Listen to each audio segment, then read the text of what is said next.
making like a cart because he's feeding off the ball. Please start hard, upside down and out of the ballpark. Home run in turn 2. Scott tag at the inside, side by side. Terrible form in turn 3. Red flag is out.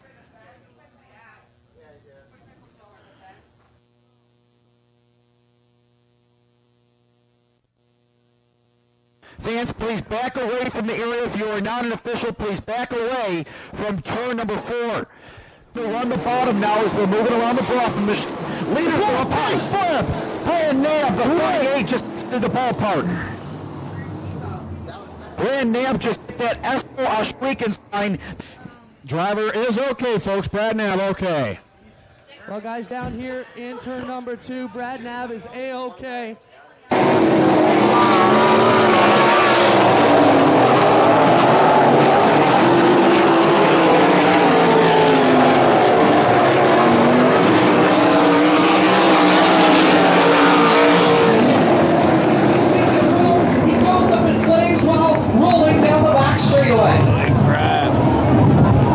So red flag out, fire again, 2 weeks in a row on the 0. Safety crew right on the scene. And here we go with Hoddick getting the early advantage, but the point leader, Jim Hoopinen, gets a good run in turn 1. Tom Hoopinen goes for a spin and big time contact as John Burbridge Sr. cannot avoid the 27H of Hoopinen. Red flag out as Tom Hoopinen spins in front of the field, collects.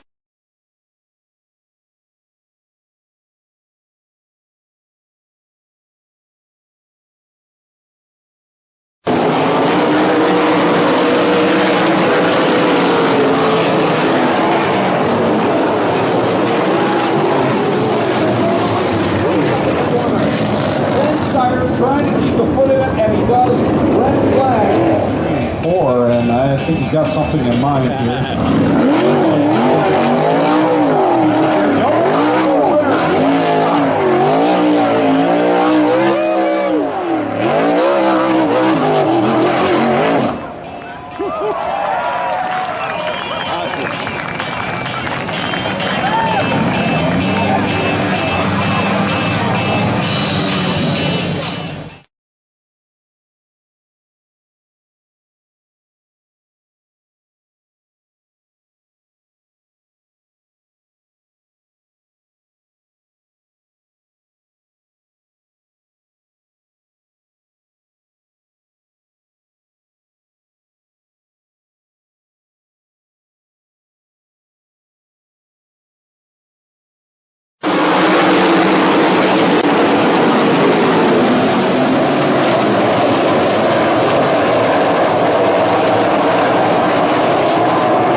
When we see Kyle Moffat already has the steering wheel.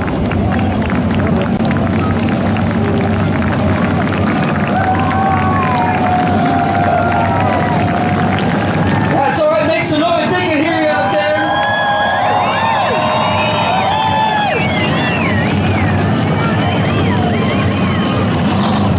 I know you fans can't hear it, but all the officials Checkered, 6 minutes, 4 seconds, the final race time. And Mikey Krutchka makes it 2 in a row, does the donuts up in corner number 3. He can hear you. Let's hear from Mikey Krutchka. 14th, plenty of great tickets available. Top 5 rows reserved, the rest are general admission.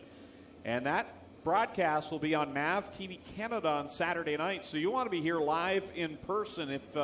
If you're in the area, be a part of the crowd, be a part of the national broadcast, the Canadian Sprint Car Nationals. It'll be a big one.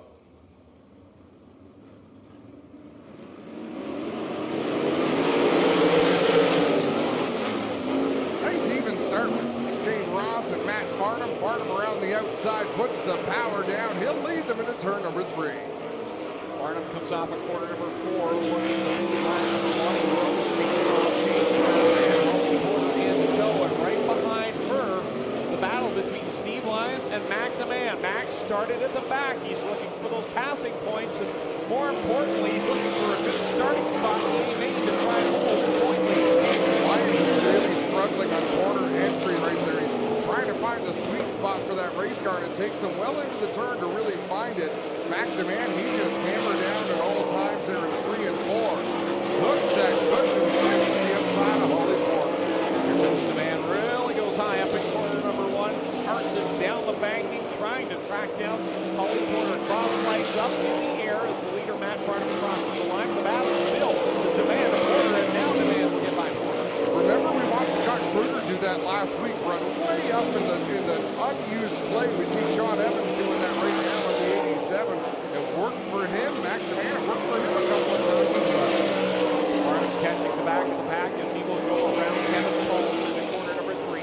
It is Shane Ross running in the second spot, Jake Brown third, but here comes the highlight man, Mac DeMann. As he sees Jake Brown slip up, he dives to the inside, put him into the third spot now. Jake Brown with a problem on that 110. He's going to take it to the high side of the racetrack and roll to a stop. I wasn't sure if he was going to make it back to the pits. He does not. Rolls to a stop in turn number 1.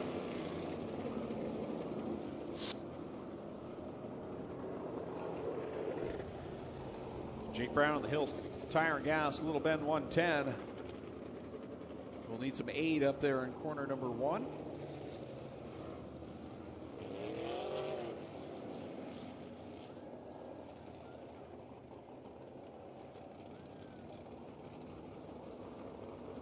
Here tonight, and I thought, no, I don't want to tick him off. I'm here. You can't get rid of me that easy. It's been peaceful so far. Here we go back to it, though. Launches down the front stretch, but here comes Shane Ross trying to gather up ground. Look at Mac DeMann. Wow, shot out of a cannon at a corner 2. He'll grab the second spot, coming to the white flag. One more time around, and Mac DeMann catch Matt Farnham. I'm not sure if he can. Farnham is setting a wicked pace out there in that second machine, but Mac DeMann is giving it his all. Checkers out, and Tonawanda, New York's Matt Farnham picks up the win over Mac DeMann. Shane Ross, third, Holly Porter, fourth, fifth, Sean Evans, sixth will go to Steve Lyons, seventh, John Burbrick, and Kevin Pauls will come on eighth with Jake Brown crossing the line. Tail end of this one, so Matt Farnham picks up the heat race win, but the guy that picked up a ton of passing points was that 17X of Mac DeMann. That's going to have him looking good for the Nathan Ackland Insurance Top Gun Award.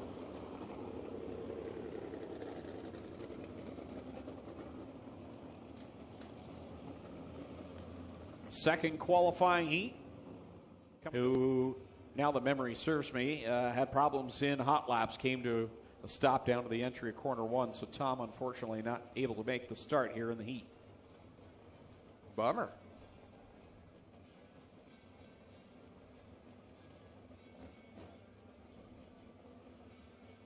Josh Hansen on the pole, on that 88 on the outside. It's Dan Nanakoke in the 15. A slow pace through 3 and 4. Scott Kruger kind of hinting to where he might be going. Oh, look at that. Around the outside, he's into the third spot. In corner number 2 is Scott Kruger. Josh Hansen out in front. Nanakoke had second. Kruger has it now as he picks them off one at a time. An aggressive move for Scott Kruger pays off as he picks up the second spot. Now we'll work on tracking down Josh Hansen in the 88. Hansen, your leader, but here comes the straight shooter. Does he have any bullets left in the chamber? He shot everyone else as he went by. Here he comes down into corner number 1. Running a little bit lower than Hansen that time through 1 and 2. Hansen holding a pretty wheel right now in that 88. He's got a nice line on the go, nice and smooth out there. Scott Kruger, though, able to size him up. He's able to watch exactly what the youngster's doing in the lead and try to tweak his line just a little bit to find a spot. Here comes Kruger, gets by Hansen. Hansen looks low, coming across light, 4 to go. Kruger now will set sail into corner 1 and try to stretch his advantage, and he will do that as Hansen has problems in corner 2. out in front. Scott Kruder quickly stretches an advantage in the lead. Josh Hansen hanging on to second. Dan Nanico third. Jamie Turner fourth. Aaron Turkey rounding out the top 5. 2 laps left to go for Kruder as he crosses the stripe. Hansen in second, and Nanico hanging with him. He has thoughts of getting by with runner-up spot. Jamie Turner again with another solid performance up there in that middle spot. Has that 11 machine running much better here. We talk about drivers who have improved this year. There's so many of them, but how about adding Dan Nanico to that list? With the Nitro 54, number 15 machine. And when you talk improvements, that's a huge improvement. The way he is running, Kruder gets the race win. Hansen will finish in second, and a great solid third place run by Dan Nanico. Jamie Turner across the line, 4th, 5th, the Aaron Turkey, 6th, Curtis Gartley, 7th, Travis Cunningham. And that will conclude heat race number 2 for the Cool Kids Ice and Water Core Pack Merchandising Sprint Cars. The driver out of Alden, New York, the straight shooter Scott Kruder picks up the heat race win. Last week, I believe he finished 6th, did he not? He was in the mix. He was in the game all night long, doing a great job out there. He's got Mitch Brown to his outside, Dylan Westbrook hooping in right behind him, Ryan Turner back there, so we'll definitely see what he's made of. Corey Turner back there as well. Goes up the air, downtown. Mitch Brown goes upstairs to go around Caleb Wood, and he will grab the lead going down the back stretch. So it's Brown, Wood, Westbrook, your top 3, and Jim Hoopinen right there in tow. Wood gets up there to the cushion, Ryan gets through 3 and 4, Dylan Westbrook into the big tracks on the bottom of the racetrack to get around. Now Hoopinen going to go to the inside of Wood and make that pass for third. Hoopinen is into the third spot. Put Wood back to position number 4. Derek Johnson behind him. He gets up there to himself. And that causes the Turner brothers to take a base of action around him. Wow, Hoopinen making a move to the inside of Dylan Westbrook there in turn number 2 as Mitch Brown starting to sneak away with that lead.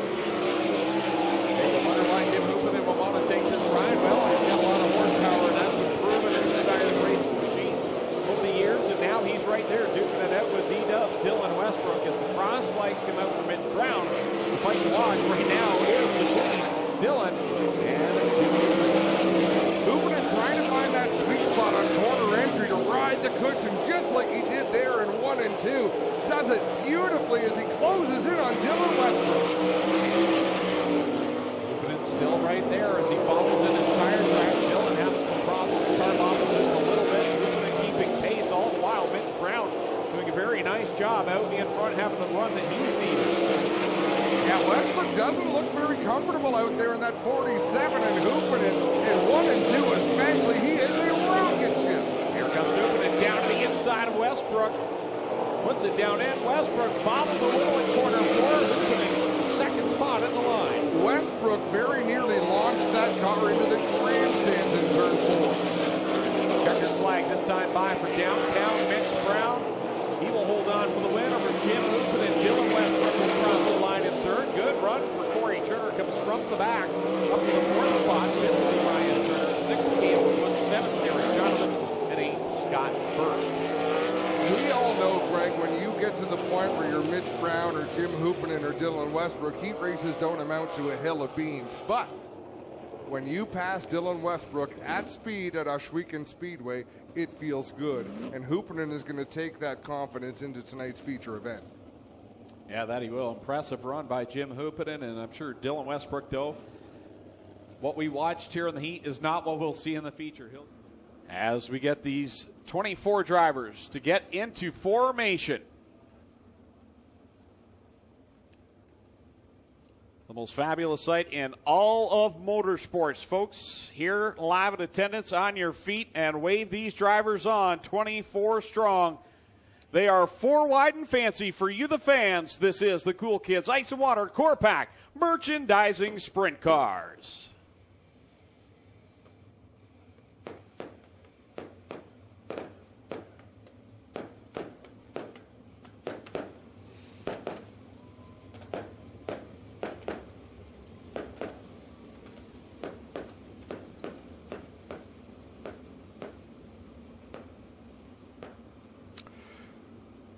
2 weeks from tonight will be night number 1. Rows of beautifully prepared sprint cars ready to come to life.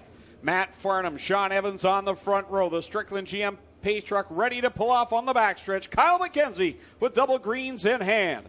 Ladies and gentlemen, you came looking for a show. Well, here you go. Let's end all the anticipation as we bring to you our feature presentation.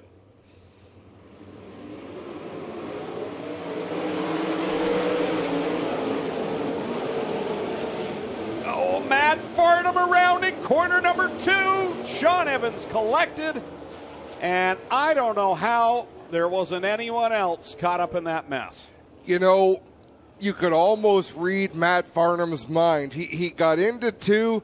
Scott Kruder made a nice move on him, and I think he just hesitated for a second, wondering where Kruder was going to wind up, and as soon as he did... He is out of the car, so good to see there, and Matt Farnham talking with the safety crew down there as well. Clinton Jeffrey rolling in to have a look. I almost wonder if Matt Farnham is asking to be pushed off. Well, the left rear is destroyed, so he's going to need time in the work area. It's possible that just the left rear needs to be changed. If it didn't damage the rear end, he could rejoin this field. But he's going to have to give up that sweet starting spot at the front. We'll have another look.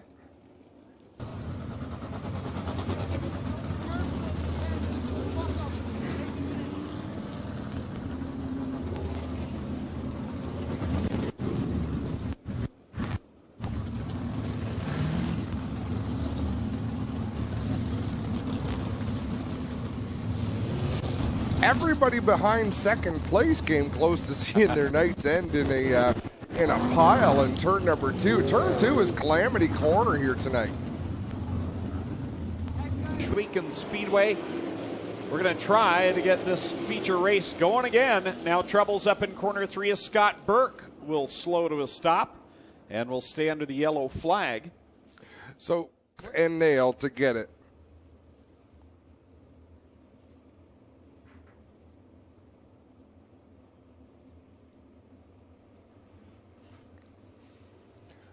Double greens in hand from Kyle McKenzie as Scott Kruder and Mac DeMann get on the front pedal and head down into corner number 1.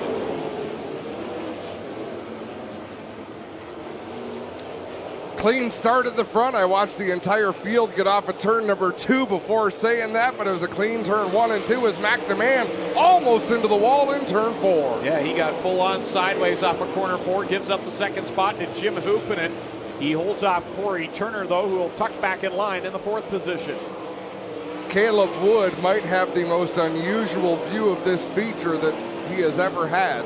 Travis Cunningham off the track into the pit area. Yellow flag comes out from race director Doug Leonard as Caleb Wood, it looked like he had lost steering on that 7 car as he spun across the racetrack. Not sure what was the deal with that 7 machine.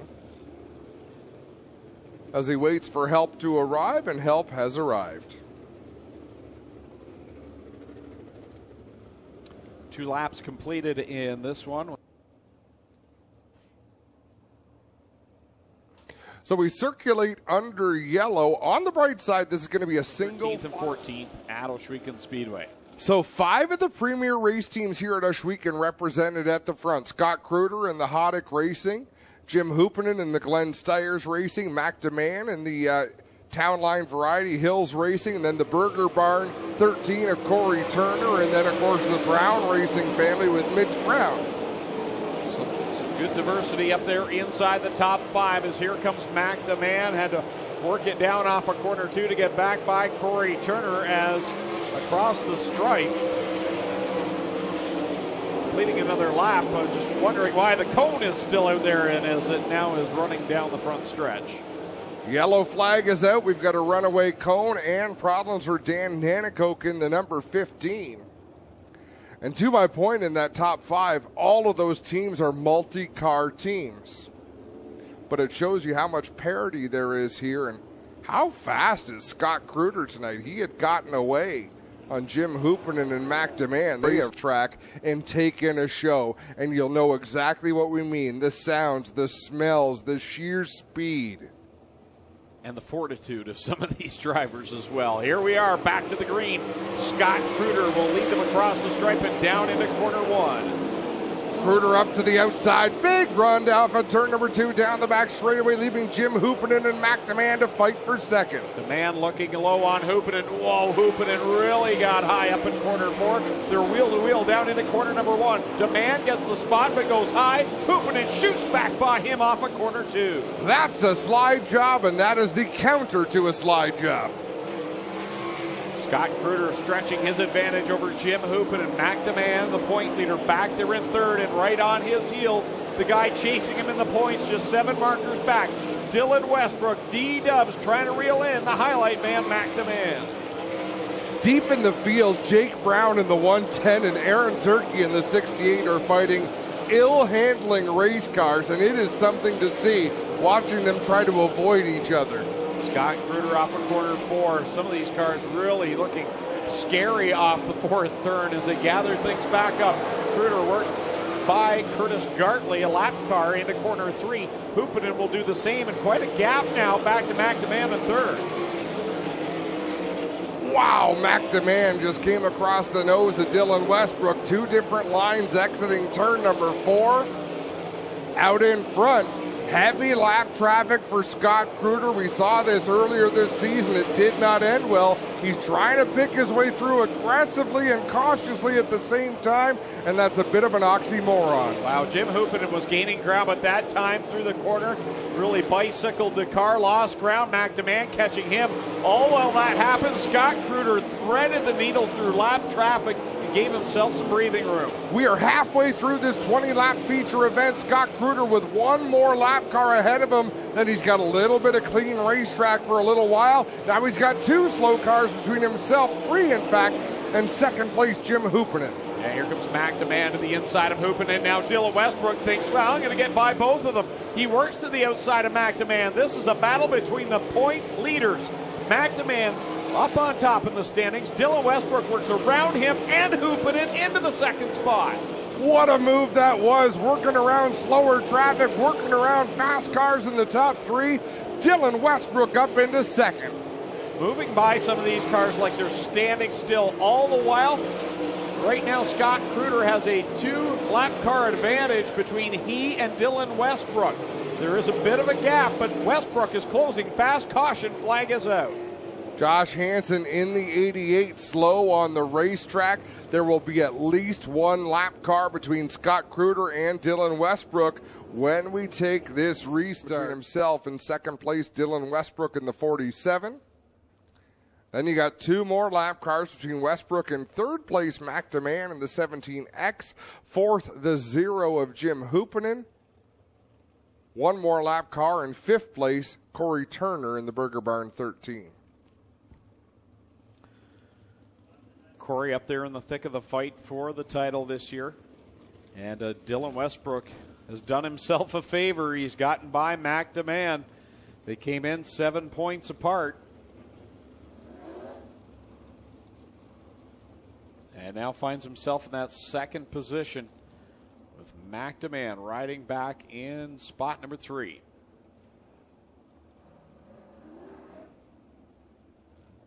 We'll see if he chooses a slow restart or a quick pace restart. I'm not sure what would be better, knowing there's a lap car between yourself and Dylan Westbrook, but I do think he'll want to fire as quickly as he can as he works up towards the cushion in 4, hard on the throttle down towards the start-finish line. Gets a great restart, gaps himself, but Dylan Westbrook has a really good run through 1 and 2, keeping pace with the leader as they head into 3.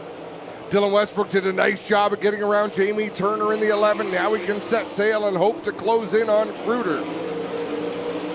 Jim Hoopinen has put himself into the 3rd spot, shuffling McDeman back.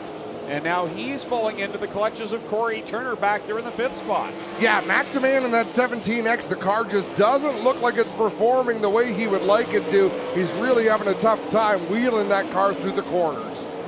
Scott Kruder, Dylan Westbrook, they are the story. And like you said, Adam, they're going to catch lap traffic before this is over, as they have done that. Kevin Paul's right in front of the leader. He's running down low, though. Will he come up into the line? It looked like he was going to for a minute. It really did, but Scott Kruder doing a great job getting around that slower car. Dylan Westbrook really cut a nice turn in 3 and 4.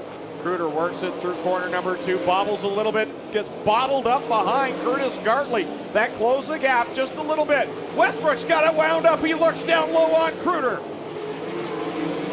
Kruder pinches him off just a little bit coming off the corner. That's his right to do as the race leader. Westbrook going to cross him over at a 2. Takes the lead away from the straight shooter, Scott Kruder. So you work it down through 3 and 4 and off of the 4th corner to the white flag. Dylan Westbrook leads over Kruder, and here comes Huppinen chasing down 2nd place. Yeah, I don't know if Kruder has a problem in that 49 or not, but he's definitely lost some speed. Here goes Huppinen trying to take 2nd. Checkers out. Dylan Westbrook will pick up the win. Kruder crosses the line in 2nd, Huppinen 3rd. 4th will be McDeman, and 5th at the line, Corey Turner. So all the championship competitors finish within the top 5. To your point, Adam, I thought it looked like maybe the left front, a suspension issue or something for Kruder. Maybe Clinton Jeffrey can have a look while we're down in Mr. Transmission Victory Lane as Lomo Fireworks lights up the sky. Dylan Westbrook, the all-time winningest driver now in Ohsweken Speedway. Maintain the point lead with 1 week to go on the podium. Going to give you a bit of breathing room going into championship Friday next week. Yeah, that's great. It was a little nerve-wracking coming into this race, knowing we're behind him. Just had to make sure he didn't wreck anything, just keep on doing what we're doing, and it really worked out here. So a lot less pressure for us next week now. Well, if that's you guys going out making sure you're not breaking nothing, I'd like to see when you're trying to break stuff, because that was some wild action out there. The track had some bumps and some character tonight. Talk about your drive up on the wild side. Yeah, the track, it was a little rough, but there was like a top and a bottom. It was a lot of fun. There's not very many tracks to get like this, so it's definitely different, but it's definitely just whoever has the biggest nerves, I think. Dylan, congrats. You're the all-time winningest 360 driver at Ohsweken Speedway after the win tonight. Congrats. Thank you. Just a few short years to start the season, had some troubles, and then now tonight unofficially comes out of this one as the point leader, as we'll send it back down as Clinton Jeffrey has got things lined up. Yeah, unfortunately, early on the nose wing broke, and it made it a bit of a handful. But I stuck with it, and then that last restart, I could tell something really wasn't right. Every time I'd go in the corner, it wanted to flip over on me, and a few times I got pretty close to it. The left rear shock snapped right off the frame. So those last probably 4 or 5 laps, it was really, I was just struggling to even keep it on the racetrack, and I knew somebody had to be coming because the car was a rocket ship at the beginning. You know, it's kind of disappointing because I think we might have had this thing locked up if I could have ran my race and you know, just run the top and. But, hey, we'll take second. Congrats to Dylan and Jim. It was a great race. The track was awesome. Thanks for Pinty's and MAV TV for putting this on, and Ohsweken for having us every week. This Hoddick Racing team was fast. Both you and Matt were quick tonight. Something you at least can be a little bit happy on your long ride home. Yeah, we're really proud of it. Again, even though we didn't win, this one's for Carl. He's at home watching. Well, he'll watch when he can in the States. But, yeah, we're the team's going good. I think we're looking good going into the Nationals. We're going to keep plugging away. And I got to thank Merzax, Fiberworks, Casey's Truck Salvage, RPM Raceway for you know, giving me the Friday nights off to come up here and do some racing.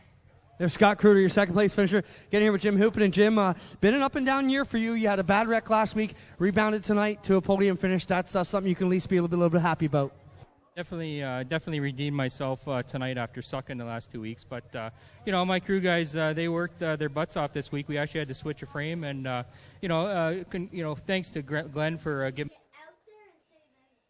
you know, run this car and, you know, represent Ohsweken Speedway here and, you know, Case IH. And then I also got to thank, you know, my wife. She puts up a lot. My little guy Knox is here for his first night to see his dad on the pad here, so it's pretty cool. But I also got to thank, you know, my sponsors, Gibbons Contracting, Upper Canada, Dunwood Silo, Russell Technical Services, you know, all the guys that help, Amherst. You know, it's just without them, we wouldn't be here running for this, our 10th season running sprint cars, so it's pretty cool. There you have it, your top three tonight.